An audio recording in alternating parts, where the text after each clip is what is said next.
ಎಲ್ರಿಗೂ ನಮಸ್ಕಾರ. ನಮ್ಮ ಅಡುಗೆ ಚಾನೆಲ್ಗೆ ಸ್ವಾಗತ. ಇವತ್ತಿನ ವಿಶೇಷ ಗರಿಗರಿಯಾಗಿ ರುಚಿಕರವಾಗಿ ಮತ್ತು ಆರೋಗ್ಯಕರವಾಗಿರೋ ಅಂಥ ಬೆಳಗ್ಗೆ ತಿಂಡಿ, ಅಥವಾ ಇದನ್ನು ರಾತ್ರಿ ಊಟಕ್ಕೆ ಕೂಡ ಮಾಡ್ಕೊಂಡು ತಿನ್ಬೋದು. ಮಕ್ಕಳಿಗೆ ಈವ್ನಿಂಗ್ ಸ್ನ್ಯಾಕ್ ಥರ ಕೂಡ ಮಾಡಿಕೊಡ್ಬೋದು. ಟ್ರೈ ಮಾಡಿ ನೋಡಿ ಒಂದು ಸಲ. ದೊಡ್ಡದಾಗಿರೋದು ಬಟ್ಲೆ ತೊಗೊಂಡಿದ್ದೀನಿ.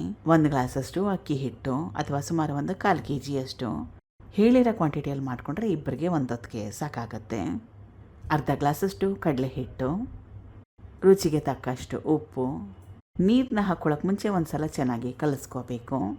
ಈಗ ಸ್ವಲ್ಪ ನೀರನ್ನ ಹಾಕ್ಕೊಳ್ತಾ ದೋಸೆ ಹಿಟ್ಟದಲ್ಲಿ ಹಿಟ್ಟನ್ನು ಕಲಿಸ್ಕೋಬೇಕು. ಇಷ್ಟ ಇದ್ದರೆ ಹಿಟ್ಟಿಗೋಸ್ಕರ ಅರ್ಧ ಗ್ಲಾಸಷ್ಟು ಮೊಸರನ್ನ ಸೇರಿಸ್ಕೋಬೋದು. ಮಜ್ಜಿಗೆಲಿ ಕೂಡ ಹಿಟ್ಟನ್ನ ಕಲಿಸ್ಕೋಬೋದು ಇಷ್ಟ ಇದ್ದರೆ. ನಾನು ನೀರಲ್ಲೇ ಕಲಿಸ್ಕೊಳ್ತಾ ಇದ್ದೀನಿ ಹಿಟ್ಟನ್ನು. ಈಗ ಹಿಟ್ಟು ರೆಡಿಯಾಗಿದೆ, ಕಲಿಸ್ಕೊಂಡಿದ್ದಾಗಿದೆ.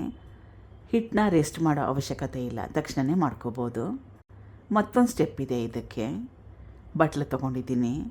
ಚಿಕ್ಕದಾಗಿ ಕಟ್ ಮಾಡಿ ಇಟ್ಕೊಂಡಿರೋ ಈರುಳ್ಳಿ, ಮುಸ್ಕಿನ ಜೋಳ, ಹಸಿರು ಮೆಣಸಿನ್ಕಾಯಿ, ಟೊಮೆಟೊ, ಕ್ಯಾಪ್ಸಿಕಮ್ ಅಥವಾ ದೊಡ್ಡ ಮೆಣಸಿನ್ಕಾಯಿ, ದಪ್ಪ ಮೆಣಸಿನ್ಕಾಯಿ, ಕೊತ್ತಂಬರಿ ಸೊಪ್ಪು, ಸ್ವಲ್ಪ ಉಪ್ಪು.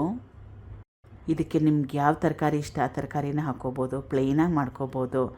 ಈರುಳ್ಳಿ, ಕೊತ್ತಂಬರಿ ಸೊಪ್ಪು, ಹಸಿಮೆಣಸಿನ್ಕಾಯಿ ಖಾಲಿ 3 ಪದಾರ್ಥಗಳನ್ನ ಉಪಯೋಗ ಮಾಡಿ ಕೂಡ ಮಾಡ್ಕೋಬೋದು.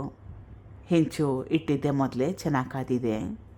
ದೋಸೆನ ತೆಳುವಾಗಿ ಕೂಡ ಮಾಡ್ಕೋಬೋದು, ಇದೇ ಹೆಂಚಿಗೆ ಅಂಟ್ಕೊಳ್ಳೋದಿಲ್ಲ. ದೋಸೆ ಹಾಕೊಂಡ್ಮೇಲೆ ಇದ್ರ ಮೇಲೆ ತರಕಾರಿಗಳನ್ನ ಧಾರಾಳವಾಗಿ ಉಪಯೋಗ ಮಾಡಿ, ಸ್ವಲ್ಪ ಎಣ್ಣೆ ಮುಚ್ಚಿಡಬೇಕು.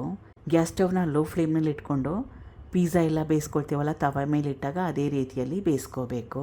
ನಾನು ಇದನ್ನು 2 ಕಡೆ ಬೇಯಿಸ್ಕೊಳ್ತಾ ಇಲ್ಲ, ಒಂದೇ ಕಡೆ ಬೇಯಿಸ್ಕೊಳ್ತಾ ಇದ್ದೀನಿ. 5 ನಿಮಿಷ ಆದಮೇಲೆ ಈಗ ಇದಾಗಿದೆ. ತರಕಾರಿಗಳೆಲ್ಲ ಬೆಂದು ಇದೆ, ಸ್ವಲ್ಪ ಹಸಿ ಅಂಶ ಕೂಡ ಇದೆ. ನಿಮಗೆ 2 ಕಡೆ ಬೇಯಿಸ್ಕೊಳ್ಳೋಕೆ ಇಷ್ಟ ಇದ್ದರೆ 2 ಕಡೆ ಕೂಡ ಬೇಯಿಸ್ಕೋಬೋದು. ಈಗ ಮತ್ತೊಂದು ರೀತಿಯಲ್ಲಿ ಇದರ ಮೇಲೆ ಚೀಸ್ನ ಗ್ರೇಟ್ ಮಾಡಿ ಹಾಕ್ತಾಯಿದ್ದೀನಿ. ಇದರಿಂದ ಪಿಜ್ಜಾ ಥರ ಕೂಡ ತಿನ್ಬೋದು. ಮಕ್ಳಿಗೆ ಮಾಡ್ಕೊಡಂಗಿದ್ರೆ ಈ ರೀತಿ ಮಾಡಿಕೊಡಿ, ಇಷ್ಟಪಡ್ತಾರೆ. ಪನ್ನೀರ್ ಇದ್ದರೆ ಮನೇಲಿ ಅದನ್ನು ಕೂಡ ಗ್ರೇಟ್ ಮಾಡಿ ಹಾಕ್ಕೋಬೋದು. ಸ್ವಲ್ಪ ಆರೆಗಾನೋ, ಚಿಲ್ಲಿ ಫ್ಲೇಕ್ಸು.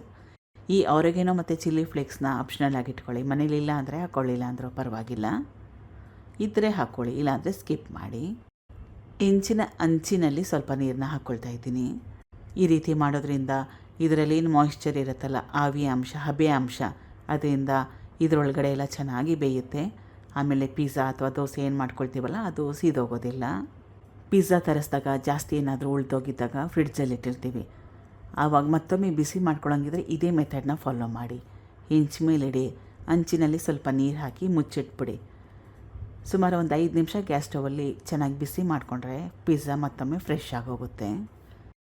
ಈಗಿದಾಗಿದೆ, ಚೀಸೆಲ್ಲ ಚೆನ್ನಾಗಿ ಕರಗಿದೆ. ಮಕ್ಳಿಗೆ ಮಾಡ್ಕೊಳ್ಳೋಂಗಿದ್ರೆ ಈ ರೀತಿಯಾಗಿ ಮಾಡಿಕೊಡಿ. ಇದ್ರ ಮೇಲೆ ಟೊಮೆಟೊ ಸಾಸು, ಚಿಲ್ಲಿ ಸಾಸ್ ಹಾಕ್ಕೊಟ್ರೆ ಮಕ್ಳಿಗೆ ಇಷ್ಟ ಆಗುತ್ತೆ. ಟ್ರೈ ಮಾಡಿ ನೋಡಿ ಒಂದು ಸಲ.